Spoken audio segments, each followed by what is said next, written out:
Thank you, Mr. Chairman, and it's a pleasure to serve under you this morning. I beg to move that this House has considered support for children and families during the COVID-19 outbreak.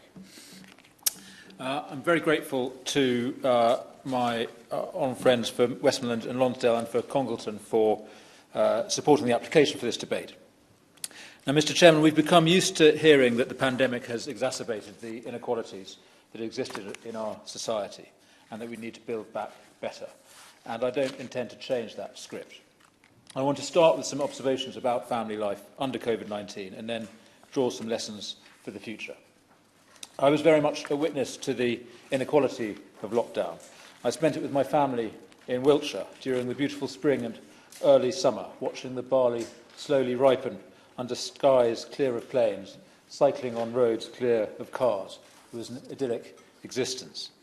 And yet my inbox filled every day with emails from families in crisis. Mr. Chairman, I used to work with children and families at risk in disadvantaged parts of London, and I have some sense of what parents in overcrowded accommodation and with not enough money must have been through this year. For families who are in trouble already, financially or emotionally, the pandemic has been a disaster. We know that rates of domestic violence have soared. We know that alcohol and substance abuse have increased. We know people's mental health has suffered. And of course we know that poverty has got worse.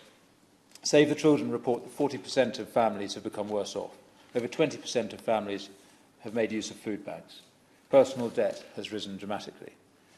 And children are, of course, the principal victims here, especially children with disabilities, looked after children, all those who really rely on support outside the home, support which in many cases disappeared during the lockdown and which won't be available in areas with local lockdowns now. Mr. Chairman, I want to acknowledge how much the measures that were put in place by the government have helped many of these families. Universal credit, the brainchild of my right honourable friend, has worked with incredible efficiency. It's a tribute to him and to the current ministers and to the thousands of officials and job centre staff who manage that system.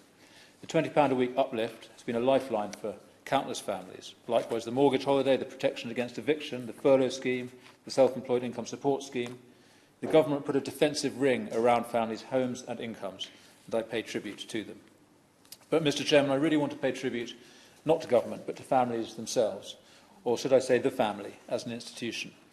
The resilience, the capability and adaptability, the hidden resources of care and skill that families found in this crisis are extraordinary.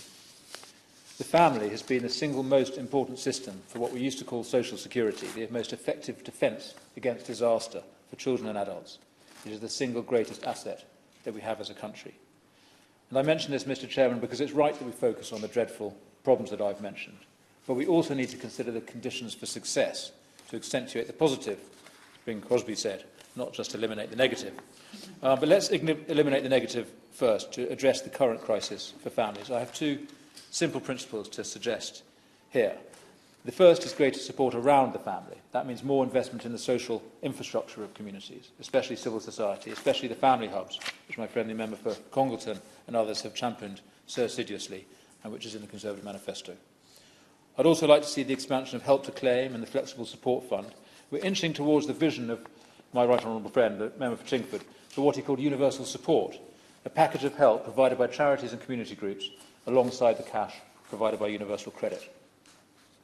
The second immediate step we should be taking to eliminate the negative, to meet the needs of families in trouble right now, is to invest directly in them. Now, I respect the arguments of those who want to maintain the £20 a week uplift for all UC claimants beyond next April. But I would point out not just that this would cost nearly £6 billion a year, but that half of those claimants do not have children. And in my view, we should be focusing on households with children, aka families. Right, let me finish with some high-level thoughts on how to accentuate the positive, to strengthen families from within, over the long term, so that people are better insulated against whatever shocks and challenges the next decades are going to throw at us. And here I have to challenge what I see as a malign alliance of left and right, or more specifically liberals on left and right, who are the dominant force in both our tribes. And, by the way, I exclude from my idea of liberal the right honourable Liberal Democrat member for Westmoreland and Lonsdale. Where is he? Not here. Withdrawn. Anyway, he is a sound Conservative in my book. He's not here. He's not here to defend himself against my suggestion. He's not really a Liberal, but a good Conservative. Anyway, Liberals of left and right might Liberals of left and right might disagree on the proper size and role of government, but they agree on this, that government and society in general should not try to influence family life. And I think they are wrong. Government should seek to influence family life because it does so anyway. It influences the choices that people make all the time. And by pretending to be neutral, its influence is no less real, but is a lot less positive. The policies we have created in this country over many decades, actively though not intentionally, pull families apart. Our housing policy has created the smallest homes, and our jobs market has created the longest commutes in Europe. We have childcare subsidies that only work if you put your kids into a nursery for most of the day. We have a higher education system that makes young people study far from home for jobs that only exist in big cities. We have a social care system that only pays out if you put your parent into residential care or makes you sell the family home to pay for it. And most of all, we actively disincentivise family stability by penalising couples who live together. We pay couples more in benefits if they live apart. We tax people as individuals, which means we tax single-earner couples particularly hard, and then we compensate them in benefits. And then we punish them for coming off benefits and into work with a very high effective marginal tax rate. And I recognise that universal credit has greatly reduced that rate, but it remains too high. We have high taxes, high benefits, and we still leave families in poverty. So, Mr. Chairman, in contrast to the malign alliance of Liberals who think family life is no business of wider society and of government, I do have a view of what good looks like. And before I cause alarm, and I can sense the honourable member for Walthamstow beginning to twitch, I should emphasise I am not conjuring up the 1950s. The nuclear family is centred on the housewife. As David Brooks has written, the 1950s nuclear family, the single-earner household living literally detached from wider kin and community, was a brief, unsuccessful experiment, only made tolerable by Valium. And as Mary Harrington has argued, the trad wife, with a hashtag, as it's trendily known in some conservative circles, is an anomaly. It's a historic anomaly. The really traditional wife was a trade wife, not just a domestic consumer, a fully engaged player in the local economy. So, Mr. Chairman, what I'm getting at is that we need to recognise and support the economy of households, not just of individuals.